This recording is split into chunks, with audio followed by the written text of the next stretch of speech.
আসসালামু আলাইকুম। আজকে আমি বানাবো খিচুড়ি বা পোলাও যাই বলেন। আমার বাচ্চার জন্য ২ বছরের বাচ্চাকে এইভাবে খাওয়াতে পারবেন। প্রথমে এখানে আমি ২ পিস মাংস হলুদ, লবণ আর কিছু ধনিয়া গুঁড়া দিয়ে মেখে তেলের ভিতরে ভেজে নিচ্ছি কিছুক্ষণ। ভাজার পর উল্টে পাল্টে নিচ্ছি। তারপর একটা পাত্রে আমি এখানে অলিভ অয়েল তেল ব্যবহার করছি। আপনারা চাইলে যে কোনো তেল ব্যবহার করতে পারেন। বাচ্চাদেরকে খাওয়ানোর জন্য অলিভ অয়েল তেলটাই ভালো সবচেয়ে।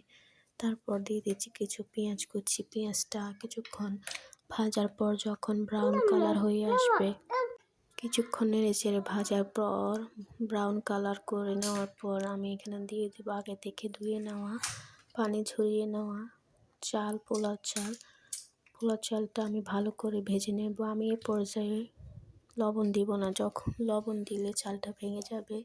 কিছুক্ষণ ভাজার পর এখানে আমি পরিমাণ মতো ফুটন্ত গরম পানি দিয়ে দেব। ফুটন্ত গরম পানি দেওয়ার পর এখানে আমি একটা কাঁচামরিচ দিয়ে দেব সামান্য পরিমাণে লবণ। তারপর দিয়ে দেব ভেজে রাখা মাংসগুলো। ঢাকনা দিয়ে 5 মিনিট রান্না করব। 5 মিনিট পর ঢাকনা উঠিয়ে নেড়েচেড়ে এখানে দিয়ে দেব কুচি করে রাখা গাজর। তারপর ভালো করে নেড়েচেড়ে আবার ঢাকনা দিয়ে দেব 2 মিনিটের জন্য। চুলা এখানে কমিয়ে দেব যাতে নিচে দিয়ে না লেগে যায়। ঢাকনা দিয়ে 2 মিনিট রেখে দেওয়ার পর এটা একদম শুকিয়ে যাবে। তারপর দেখুন এখানে কেমন হয়েছে। 2 মিনিট পর ঢাকনা উঠিয়ে এখানে আমি জালটা বন্ধ করে 2 মিনিট আবারও ঢাকনা দিয়ে রেখে দেব।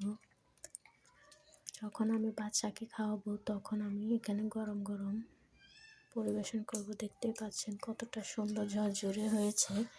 এভাবে খেতে বাচ্চারা খুবই পছন্দ করবে। আপনিও চাইলে এভাবে আপনার বাচ্চাকে প্রতিদিন বানিয়ে খাওয়াতে পারেন।